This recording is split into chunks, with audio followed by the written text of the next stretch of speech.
അതുകൊണ്ട് നാം എപ്പോഴും അള്ളാഹുവിനെ ഭയപ്പെട്ട് സമാധാനത്തിലും സഹിഷ്ണുതയിലും ആയി ജീവിക്കണം.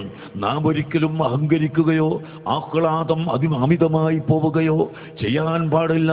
സുബ്ഹാന ജല്ല ജലാലു. ചില സ്ഥലങ്ങളിലൊക്കെ ഇപ്പോൾ ഇലക്ഷൻ വിജയം വന്നപ്പോൾ ആഹ്ലാദ പ്രകടനം നടത്തി.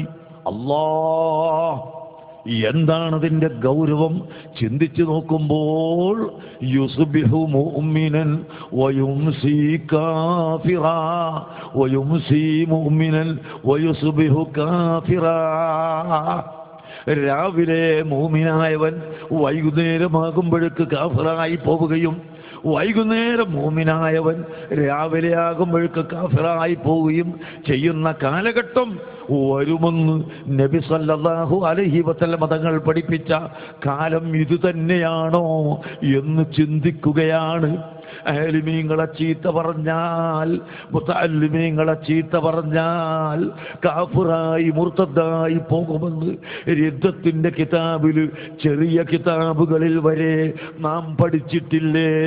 അതെല്ലാം മറന്നുകൊണ്ട് ഇലക്ഷന്റെ റിസൾട്ട് വരുമ്പോഴേക്ക് ആഹ്ലാദ പ്രകടനം നടത്തി തുണിയുടുത്തത് പോലും ഓർമ്മയില്ല, ഉടുത്തിട്ടുണ്ടോ എന്ന് പോലും ഓർമ്മയില്ലാതെ റോട്ടിന്റെ നടുവിലൂടെ തുള്ളി നടന്നുകൊണ്ട് ആലിമീങ്ങളെയും അഹ്ലു ബൈത്തിനെയും സയ്യിദുമാരെയും നിരപരാധികളെയും ചീത്ത പറയുന്ന അവസ്ഥയിലേക്ക് ജനങ്ങൾ എത്തിപ്പോയിട്ടുണ്ടെങ്കിൽ പ്രിയപ്പെട്ട സഹോദരങ്ങളെ, വളരെ ഗൗരവമാണ് എന്ന് നിങ്ങൾ മനസ്സിലാക്കണം.